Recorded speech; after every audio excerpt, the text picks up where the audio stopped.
మాలకొండ లక్ష్మీనరసింహస్వామి గుడి మీరు ఎప్పుడైనా వినున్నారా? వినుంటే మాత్రం కమెంట్ చేయండి. మా సైడ్ ప్రకాశం డిస్ట్రిక్ట్ వాళ్ళకు మాత్రం ఈ పేరు వినంగానే ఒక ఎమోషన్ అన్నట్టు ఉంటుందన్నమాట. ఎవరు ఎక్కడికి వెళ్ళాలన్నా ముందు ఇక్కడికి వచ్చి పూజ చేయించుకొని వెళ్ళడము అదొక ఆనవాయితీ అన్నట్టు.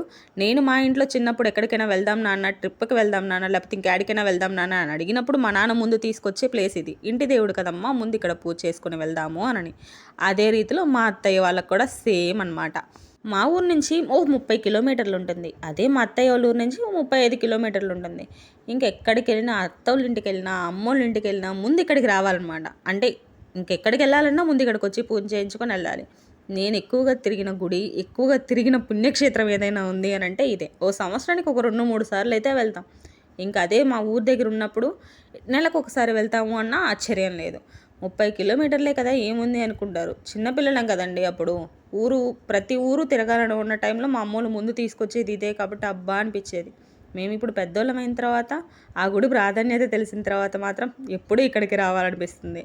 ఇక్కడ స్పెషల్ ఏంటంటే అమ్మవారి గుడి, అయ్యవారి గుడి సపరేట్గా ఉంటుంది. అమ్మవారి గుడి ఓ పెద్ద కొండలో నుంచి చీల్చేసి కొండలో నుంచి మెట్లుంటాయి. ఆ మెట్ల మార్గంలో లావుగా ఉన్న వాళ్ళు చూడడానికి పట్టరేమో అన్నట్టు ఉంటుంది. కానీ ఎంత లావుగా ఉన్న వాళ్ళైనా కానీ అలా ఈజీగా పట్టేస్తారు. అసలు అదేమో స్పెషల్ నాకు తెలియదు కానీ భలే ఉంటుంది. అసలు పట్టము ఊపిరాడదు అనుకున్న అంత లావు ఉన్న వాళ్ళు కూడా అక్కడ పట్టేస్తారు. అంత సన్నగా ఉంటుంది దారి మాత్రం. అసలు భలే ఉంటుంది. మీరు ఎప్పుడైనా నిజంగా చూసుంటే మాత్రం కంపల్సరీ ఒక చూడాల్సిన ప్లేస్. ఇంకా గుడి నుంచి బయటకు వచ్చాక అలా ఓ పక్కన నిల్చొని చూస్తుంటే మొత్తం వ్యూ కానొస్తుంది. ఆ నుంచి కొంచెం దూరంగా ఉంటే అది మా ఊరేనేమో అని చెప్పి చిన్నప్పుడు భలే భ్రమపడేదాన్ని. ఎంతైనా అప్పటి రోజులే బాగుండే కదా అని చెప్పి నేను నా మనసులో అంత బాగా ఎంజాయ్ చేస్తూ చూస్తుంటే మా ఆయన వచ్చేసి అంత సీన్ లేదమ్మా, ప్రసాదాలు అయిపోతాయి, ప్రసాదాలు తీసుకుని తొందరగా ఇంటికి వెళ్ళిపోవాలి, మధ్యాహ్నం 3 అవుతోంది అని చెప్పేశారు. నా చిన్నప్పటి నుంచి నేను వస్తున్న గుడి అయినా ప్రతి సంవత్సరం కొత్తగానే ఉంటుంది. ప్రతి సంవత్సరం ఏదో ఒక మార్పు కనిపిస్తుంది. అలా ఈసారి గుళ్ళో అన్నప్రసాదాలు జరుగుతున్నాయన్నమాట. అంటే వారానికి ఒక్కసారి ఈ గుడి ఓపెన్ చేస్తారు. మిగిలిన వీక్ డేస్లో అస్సలు ఓపెన్ చేయరు. శనివారం మాత్రమే ఓపెన్ చేస్తారు. శనివారం రోజు మాత్రమే దర్శనంకి అవైలబిలిటీ ఉంటుంది. మిగిలిన రోజుల్లో కొండపైకి ఎవ్వరూ రారు.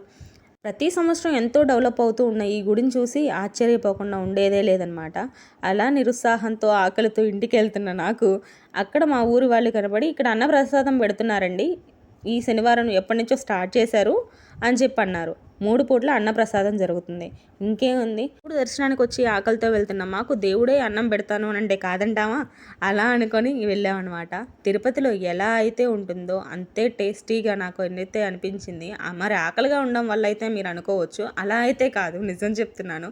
అరిటాకులో దేవుడు ప్రసాదం భోజనం అయితే ఎంత బాగుంటుందో కదా. మీరు మాత్రం ఈసారి వెళ్తే మాత్రం ట్రై చేయండి. గుళ్ళో ప్రసాదాలకి ఆ క్రేజే వేరబ్బా. ఇంకా అలా దేవుడు భోజనం చేసేసి ఇంటికి స్టార్ట్ అయిపోయాం. వచ్చేటప్పుడేమో మెట్లు బాగా లేవు, దారి లేదు కదా, వేరే దారి నుంచి వెళ్దాంలే అని చెప్పి అనుకున్నాం ఘాట్ రోడ్ నుంచి. అలా కాదు, మొక్కే అని చెప్పి మా అత్తయ్య అదే దారిలో తీసుకెళ్ళిపోయారు. ఇంటికి వచ్చేటప్పుడు ఇంకా ఆ దారిలో రావడం కష్టం అనిపించేసి మొక్క అయిపోయింది కదా అని చెప్పి మేము నార్మల్గా అదే ఘాట్ రోడ్లో వచ్చేసాం. ఆ ఘాట్ రోడ్ ఎలా ఉంటుందంటే అచ్చు పాము వంకలు తిరిగినట్టు, నాగిని డ్యాన్స్ చేస్తున్నట్టు అలా వంకర టింకర్గా ఉంటుంది. ఇంకెందుకు ఆలస్యం, మీరే చూసేయండి ఆ దారి ఎలా ఉంటుందో. ఈ దారిలో చూస్తే మాత్రం బండి నడపాలంటే కొంచెం ధైర్యం ఉండాలనిపిస్తుంది నాకైతే. వామ్మో, నేనైతే ఇలా నడపలేనబ్బా. అయినా మనకెందుకు, డ్రైవ్ చేసే వాళ్ళు ఉన్నప్పుడు వెనక్కి కూర్చొని ఎంచక్క దారి ఎంజాయ్ చేయాలి కానీ అని అనిపిస్తుంది నాకు. నిజంగా అసలు ఆడపిల్లలు డ్రైవ్ చేయడం కంటే పక్కన కూర్చోడానికి ఇష్టపడే వాళ్ళు ఎంతమంది ఉంటారు హస్బెండ్ డ్రైవ్ చేస్తున్నప్పుడు. నేనైతే పక్కా ఆ బ్యాచే. నా బ్యాచ్లో ఎవరున్నారో మాత్రం కమెంట్ చేసేయండి. ఇంతకీ ఈ వీడియో నచ్చిందా? మా ఇంటి దేవుడు, మా ఊరు దేవుడు అయిన మాలకొండ స్వామి అదే ఆ గుడి మీకు నచ్చిందా? నచ్చితే మాత్రం కమెంట్ చేయండి, లైక్ చేయండి, షేర్ చేయండి, సబ్స్క్రైబ్ చేయండి. అబ్బో, చాలా ఫార్మల్గా చెప్పేస్తున్నాను కదా. ఇదంతా మనకి ఎందుకులే అబ్బా. నచ్చితేనే సబ్స్క్రైబ్ చేసుకోండి, లేదంటే లైక్ చేయండి. నచ్చినా నచ్చకపోయినా మాత్రం వీడియో అయితే చూడండి.